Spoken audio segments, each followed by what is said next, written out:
Pinalilikas na ang mga Pinoy sa Lebanon sa gitna ng tumitinding gulo sa pagitan ng Israel at grupong Hezbollah. Kaugnay niyan, makakapanayam natin si Department of Migrant Workers Secretary Hans Kakdak. Magandang umaga po, Secretary Kakdak. Magandang umaga po sa inyo, sa inyong mga tagapakinig, tagapanood. Magandang umaga din po. Apo, Secretary, ngayon pong nagpapalitan ng atake yung Israel at Hezbollah. May mga napaulat bang nasaktan, nasawi o nawawala sa mga kababayan natin Pinoy na nandyan po sa Lebanon? Ang mga reports po na natatanggap natin ay sa kasalukuyan ay wala pong report ng nasaktan o nasawi na Pilipino dito sa palitan ng putukan between Hezbollah and the Israeli Defense Forces, and we hope it stays that way po at sana po ay mag-improve po ang sitwasyon. Apo, may mga nagpapa-repatriate ba tayong mga kababayan dyan, Secretary?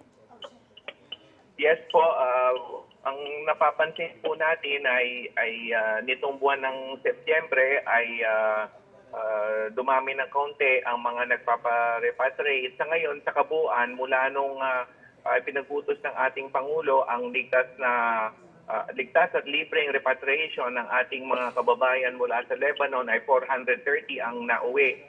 At yun nga, nitong buwan ng Setyembre ay higit kumulang mga around nearly 100 yung ang lumikas.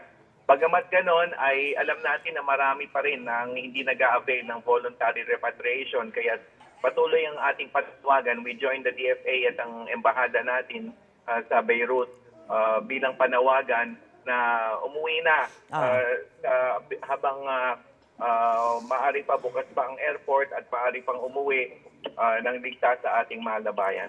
Apo, sa pagkaganyan po na nagpahayag na po sila ng kagustuhan na makauwi na muna dito sa bansa, gaano katagal ang bibilangin nila bago sila makabalik dito sa Pilipinas?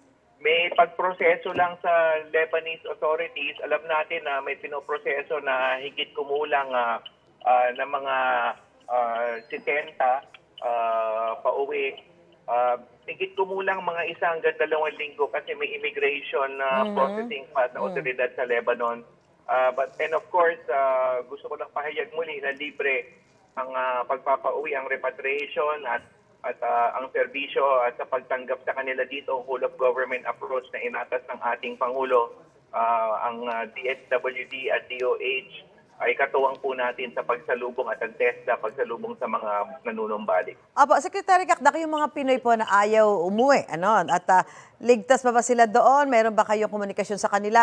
O baka gusto niyo magbigay ng mensahe sa kanila mga mahal sa buhay na nandito para iparating ho sa kanila yung panawagan ng DMW?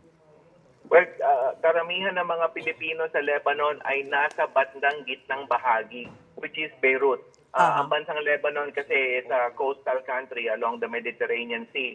At yung southern Lebanon na tinatawag, kaduktungan northern Israel, ay ang tansya ay less than 100 Filipinos ang nando doon sa southern cities and towns. Sa border mismo, walang Pilipino, pero doon sa southern cities and towns, around less than 100. At tayo ay in touch with the Filipinos there.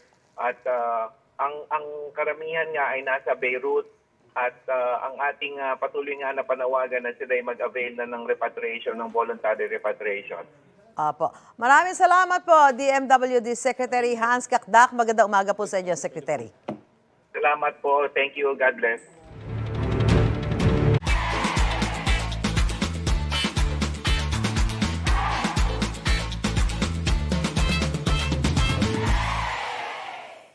Mga kapuso, para una ka sa mga balita, mag-subscribe sa GMA Integrated News sa YouTube. Sa mga kapuso abroad, subaybayan niyo po kami sa GMA Pinoy TV at sa www.gmanews.tv.